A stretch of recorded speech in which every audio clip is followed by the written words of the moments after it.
있을까요? 그러면 우리가 오늘 여기서 이런 교육들을 해하고 있는데 계속해서 시도하고 계시잖아요. 토요일마다 모여서 하고 있고 한데 아이들을 신앙으로 양육하고 할 때에 언제 가장 파워풀한 이 양육이 될까?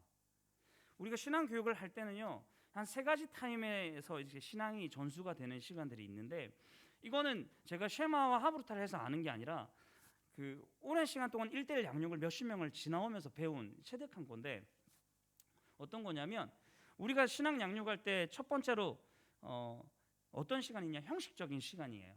이건 뭐냐면 예를 들어서 우리가 토요일 날 10시 반에 모이는 거 형식을 정해놨잖아요. 우리가 10시 반까지 오십시오. 그리고 또 뭐 주일 교육도 될 수 있겠죠. 각 부서 예배 11시까지 와서 찬양하고 말씀 듣고 기도하고, 이런 형식이 있는 시간, 이게 신앙의 신앙 양육에 도움이 되는 시간이겠죠. 당연하죠. 그리고 또 하나가 있는데 기념비적인 시간이에요. 기념비적인 시간은 어떤 시간일까요?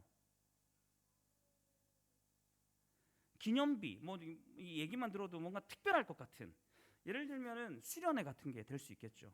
특별한 시간들, 수련회 아니라도 또 가정 안에서 또 특별하게 뭘 하는 시간이면 또 이런 기념비적인 시간이 될 거예요. 그래서 대체적으로 많은 사람들이 그 신앙 양육에 어떤 도움이 되었던 시간들을 좀 기념비적인 시간으로 이렇게 기억하고 있잖아요. 특별했던 이런 시간도 되게 좋은, 첫 번째, 두 번째 시간이 굉장히 중요한 시간이죠. 근데 신앙이 양육될 때 가장 힘 있는 시간은 첫 번째, 두 번째 시간이 아니고 세 번째 시간이라는 거예요. 비형식적인 시간, 좀 다른 말로 하면 비의도적인 시간. 또 더 쉬운 말로 하면, 우리가 일상적으로 쓰는 말로 하면 뭘까요? 일상이란 말이겠죠. 우리가 왜 이 비형식적인 시간이 더 중요하냐면, 토요일 날 10시 반에 나와가지고 우리가 1시간 반 남짓하는 거는요, 그냥 사실은 프로그램에 불과하잖아요. 이거 가지고는, 형식적인 것 가지고는요 절대로 신앙 양육이 일어나지 않는 거죠. 제가 아까 이제 그 선교 단체에서 있었던 양육자들에 대한 얘기를 했는데, 가장 그러면 힘 있는 양육자들은 어떤 양육자였을까요? 가장 힘 있는 양육자들, 교회에서 시키는 거 그대로 다 지켜내서 그 자기가 돌보는 사람한테 이거 해야 돼, 이거 숙제야, 이거 해와, 그리고 이거 오늘 만나서 우리 양육하는 거야, 그래서 1번 읽어봐, 이 형식적인 것들을 잘하는 사람일까요? 아니면 뭐 사회적으로 위치가 있고 뭐 공부를 잘하거나 운동을 잘하거나 뭔가 탁월하거나 이런 사람이 가장 힘 있는 양육자였을까요? 제가 학교 다니면서 이렇게 선교 단체에서 이렇게 지나오면서 가장 힘 있는 양육자는 어떤 사람이었냐? 우선은 진실한 사람이겠죠. 그리고 성실하고 이런 것들이 있지만 진짜 중요한 거는요, 안팎이 똑같은 사람이었어요. 겉과 속이 다르지 않은 사람. 그리고 주님을 사랑하는 이런 거는 다 기본 베이스고요. 지금 내가 형식적인 시간에 하는 얘기들이 있을 거 아니에요. 형식적으로 우리가 보였어요. 그럼 우리가 뭘 가르쳐요? 말씀을 가르치겠죠. 근데 이 말씀대로 살고 있는가? 예를 들어서 우리가 이 형식적인 시간을 가지고 양육을 했어요. 잘 끝났어요. 근데 이제 그 다음에 밥 시간이 돼서 밥을 먹으러 갔는데 이제 이 비형식적인 시간이 된 거예요. 근데 밥 먹으면서 막 뒷담화를 하는 거야. 걔 진짜 별로더라. 야, 걔 이런 얘기를 막 해요. 그러면 그 양육을 받는 친구는 지금 나를 양육해주는 이 사람이 이 사람은 하나님을 제대로 사랑하지 않겠구나라고 생각하는 거죠. 이거는 자녀들도 마찬가지죠. 그러니까 우리가 양육해 나갈 때 형식적이고 기념비적인 시간이 굉장히 중요합니다. 그런데 우리 이 패밀리 스쿨에서 앞으로 정말 자녀 세대를 세워갈 때에 우리가 초점을 맞추고 우리가 마음을 쏟아내야 되는 시간은 비형식적인 시간이라는 거예요. 우리가 이 시간을 다스리지 않으면 자녀 세대들은 절대 우리의 신앙을 전수받지 못한다는 겁니다. 우리가 막 아름다운 언어로 신앙에 대해서 이야기를 다 하고 나서 비형식적인 시간에 야! 미쳤어! 정말 아이들을 사랑하는 마음으로 훈계하는 게 아니라 그냥 내 분노에 못 이겨가지고 화를 내는 거는요, 그런 식의 이런 것들은요 전혀 신앙에 도움이 되지 않는 거죠. 그래서 우리가 앞으로 이 패밀리 스쿨을 이끌어갈 때에 이 비형식적인 시간, 그러니까 가장 파워풀한 양육자는 이 비형식적인 시간을 잘 사용하는 사람이었던 거예요. 그래서 함께 할 때에 내가 쓰는 언어, 내가 그 나타내는 태도, 이런 것들이 형식적인 시간에 거룩한 얘기로, 그리고 거룩한 어떤 태도로 하는 것보다 훨씬 더 중요하다는 것입니다. 그래서 우리가 일들을 좀 기억했으면 좋겠고요. 그래서 우리가 이 패밀리 스쿨은 자녀 양육의 기술을 배우는 것이 아니라 우리 성도의 삶을 우리가 경험해 나가는 곳이다라는 생각들을 했으면 좋겠습니다. 그래서 이 일들은요, 사실은 자녀를 변화시키기 위해서 있는 게 아니라 나를 위해서 있는 시간인 거예요. 사실은 하나님이 내게 허락하신 공동체는 사실은 내가 리더가 됐을 때에 내가 그들한테 주는 것 같지만 시간이 지나면서 느끼는 건 뭐냐면, 저도 이제 공동체를 세워가다 보면 많이 느낀 건, 진짜 말 안 듣는 양육자들이 있거든요. 그 친구들 보면서 뭘 느꼈냐면, 와, 내가 했던 실수를 어떻게 저렇게 똑같이 하고 있지? 그걸 보면서 저 친구들 통해서 하나님이 나를 바꿔가고 계신다는 걸 알게 된 거예요. 그러니까 처음에는 저놈만 없으면 우리 공동체가 부흥될 텐데, 저 친구만 없으면 우리가 잘 될 텐데, 이 생각을 하다가 시간이 지나면서 배운 건 뭐냐면, 저 친구 하나님이 나한테 맡겨주신 축복의 사람이구나, 나를 바꾸기 위해서 하나님 맡겨주셨구나, 그러면서 감사하게 되더라고요. 그러니까 우리 자녀들도 마찬가지라는 생각이 들어요. 그래서 제가 마지막으로 이제 한 가지만 더 이제 얘기를 하고 할 텐데, 비형식적인 시간이 가장 중요하다는, 우리가 반복해서 이 얘기를 할 거예요. 우리가 기억했으면 좋겠고요. 마지막으로 이제 나누고 싶은 건, 우리가 결국 이 패밀리 스쿨이 하는 거는 우리 자녀를 제자화하는 거잖아요. 제자화하는 건데, 아멘, 할렐루야. 자녀를 제자화하는 건데, 우리가 이 비형식적인 시간을 잘 활용하지 못하는데, 갑자기 아이한테 자, 우리 형식적인 시간 해야 돼, 앉아, 10시 반 됐어, 앉아, 이거 해 라고 얘기하면 자녀들은 이걸 기뻐하지 않겠죠. 그러니까 뭐 쉐마든 하브루타든 그리고 사회교육이든 뭐든지 교육에서 제일 중요한 건 관계라 그러죠. 우리 심리학적인 용어는 애착이라고 그러고,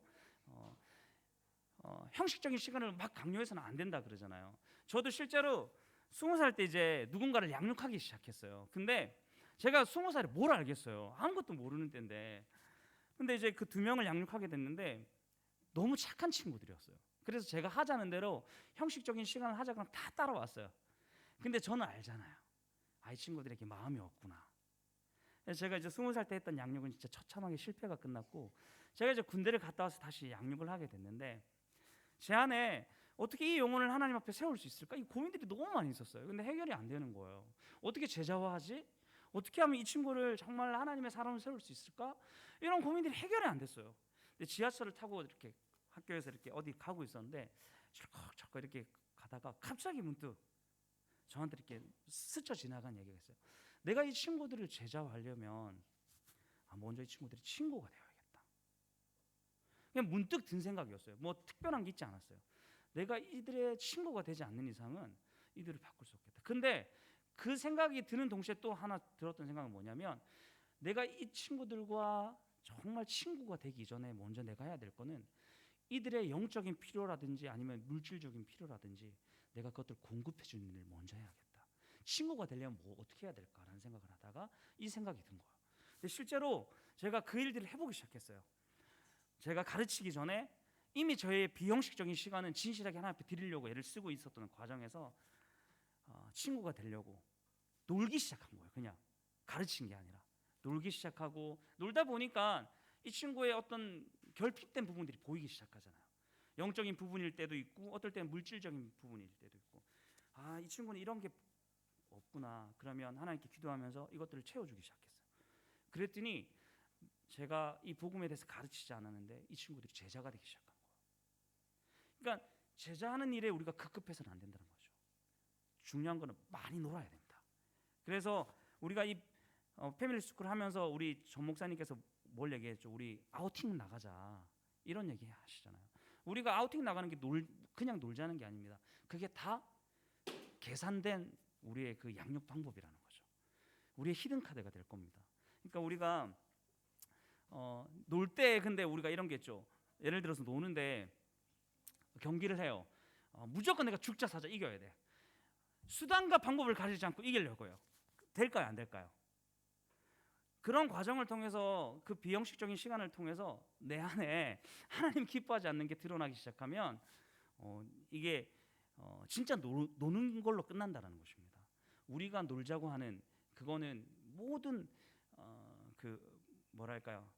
이 비형식적인 시간을 하나님께 드리는 그 과정이 이미 깔려 있어야 되는 것입니다. 그래서 우리가 제자하는 일에 급급하지 않고 정말 친구가 되어주고 자녀에게 그 필요를 공급해주는, 물론 이미 다 하고 계신 부분들이에요. 근데 이제 우리가 보지 못했던 부분들을 좀 하나님께 발견하고 그렇게 우리가 일들을 준비해 나갔으면 좋겠습니다. 마지막으로 제가 제가 10분 하려고 했는데 시간이 너무 많이 썼죠. 준비한 거는 없는데 왜 이렇게 길게 썼을까요? 목사 직업병이에요. 이 지금 한국 그 교회 안에 그리고 세계적인 그 기독교 어떤 이제 환경들을 봐도 지금 이 신앙 교육이 어려워졌다라는 것들을 다 인식하고 신앙 교육의 방향들이 다 바뀌었어요. 그래서 많은 부분들이 이제 이 가정에서 이 일들이 되어져야 된다라는 이 반성들을 하고 시도는 하고 있어요. 근데 예를 들어서 조병호 박사님도 개인적으로 자녀들을 양육하면서 잘 세워 나갔던 이런 얘기도 있고, 제가 서두에 얘기했던 제 친구 가정 얘기도 했고, 이렇게 좀 국지적으로 일어나는 신앙의 열매들은 있지만 표면적으로 어떤 교회 공동체 안에서 드러낼 수 있는 이런 패밀리 스쿨의 열매들은 아직 세계적으로 그렇게 있진 않아요. 운동들은 막 일어났지만 이 열매들이 눈에 보이거나 뭐 이렇게 확인하고 이런 것들은 아직은 별로 없는 상태죠. 지금 우리도 그 가운데서 시작을 했고, 이 얘기는 뭘 얘기하는 거냐면 우리가 이 새로운 패러다임의 신앙 교육의 역사를 쓰기 시작했다라는 거예요. 이건 우리도 시작한 과정이거든요. 그래서 앞으로 지금 우리 5분 와 계신데 제가 이 5분 이름 나중에 우리 목사님께 물어보고 우리 역사를 함께 쓰는 분으로 우리 제가 기억하고 기도하겠습니다. 우리가 함께 이 자녀 신앙 교육에 대해서 역사를 함께 썼으면 좋겠어요. 그래서 이 일들을 통해서 정말 이 무너져가는 이 한국 사회 안에 우리가 정말 참된 신앙을 전수해내는 그런 부모 세대로 우리가 함께 걸었으면 좋겠습니다. 네, 감사합니다.